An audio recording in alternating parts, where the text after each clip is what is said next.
பட்டதாரிகளுக்கு உதவித்தொகை, படிச்சு பட்டம் வாங்கினவங்களுக்கு வேலை கொடுங்க, உதவித்தொகை கொடுக்குறோம்னு சொல்லியிருக்கோம். 4.5 லட்சம் பேருக்கு நாங்க கொடுக்க தான் போறோம். படித்தவர்களுக்கு உதவித்தொகை நாங்க கொடுத்துருக்கோம். படிச்சவங்கள அடுத்து என்ன பண்ணுறோம் சொல்லுங்க. அதுக்கு எதுக்கு உதவித்தொகை கொடுக்குறீங்க? சரிங்களா, அனைத்து குடும்பத்திற்கும் உதவித்தொகை.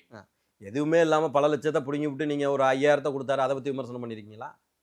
ஸ்டாலின் தோல்வி பயத்தின் உச்சத்துல வடிவேலு சொல்ற மாதிரி பேஸ்மெண்ட் தான் பேஸ்மெண்ட் வீக்கு அப்படிங்கிற மாதிரி எதுக்காக நீங்க 5000 கொடுத்தீங்க? தோல்வி பயத்தினுடைய உச்சம் என்ன? அதை யாரும் விவாதிக்க தயாரா இல்லையே.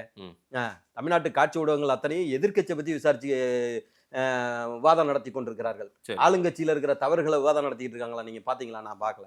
என்ன ஆண்டுக்கு 3 சிலிண்டர் இலவசமா நீங்க அனௌன்ஸ் பண்ணிருக்கிறது. சரி, அனௌன்ஸ் பண்ணுங்க, நல்ல விஷயம். 3 சிலிண்டர் நமக்கு அது பாதி தொகையா மாறுவதற்கான வாய்ப்பை நம்ம ஏற்படுத்துவோம். அதுக்கான வேலையை நம்ம வேலை திட்டங்களை உருவாக்கும் அப்படின்னு ஏதாவது அறிவிப்பு கட்சியே என்ன நடத்தும்? என்ன சார் இது? எல்லாத்தையும் இலவசமா, கட்சியே எல்லாமே இலவசமா. நான் வி.ஆர். கிருஷ்ணய்யருடைய கூட சொன்னேன். அவங்க கட்சியை எப்படி நடத்தணும் நடத்தி இருக்கிறோம். நாங்க கிட்டத்தட்ட 80 ஆண்டுகள் கனவு திட்டமா இருந்த அத்திக்கடவு அவிநாசி திட்டத்தை 4000 கோடியை செலவு பண்ணி நாங்க நடத்தினோம். யாரு திறப்புழா நடத்தினீங்க? நீங்க ஸ்டிக்கர் ஓட்டிக்கிட்டீங்க. சரபங்கா நீரேற்று திட்டம், நீங்க எங்களுடைய தஞ்சை மண்டலத்தை பாதுகாக்கப்பட்ட வேளாண் மண்டலமாக அறிவித்தது. அந்த பாதுகாக்கப்பட்ட வேளாண் மண்டலத்தை காவு கொடுக்க நின்னது யாரு? ஸ்டாலின் துணை முதல்வராக இருந்த போது ஹைட்ரோ கார்பன் எடுப்பதற்கும் மீத்தைன் எடுப்பதற்கும் எங்களுடைய தஞ்சை மண்டலத்தை தாரை வார்த்தது.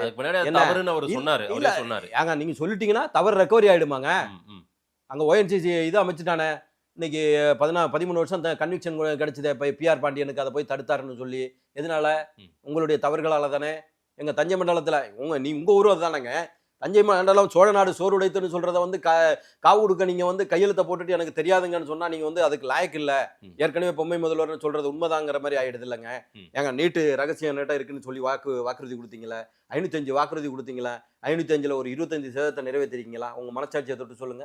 பழைய திட்டத்தை கொண்டு வந்துட்டீங்களா? உங்களுடைய அறிவிப்புகளை பார்த்து பொருளாதார நிபுணர்களே நிறைய பேர் ஷாக் ஆகுறாங்க சார். என்னங்க இதெல்லாம் இல்ல. நீங்க திரும்ப அதே கேட்டீங்கன்னா பல லட்சம் கோடி ரூபாய் கல்குவாரியில வர வேண்டிய இழப்பீடு காம்பன்சேஷன் மட்டுமே பல லட்சம் கோடி ரூபாய் வர வேண்டி இருக்குங்க.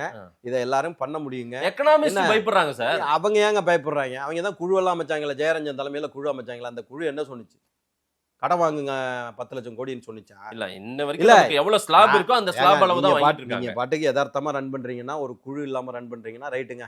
அவர் ஏதாவது அவருக்கு தெரிஞ்சதை பண்ணாருங்க. இந்த குழு ராங் அட்வைஸ் கொடுத்துச்சா?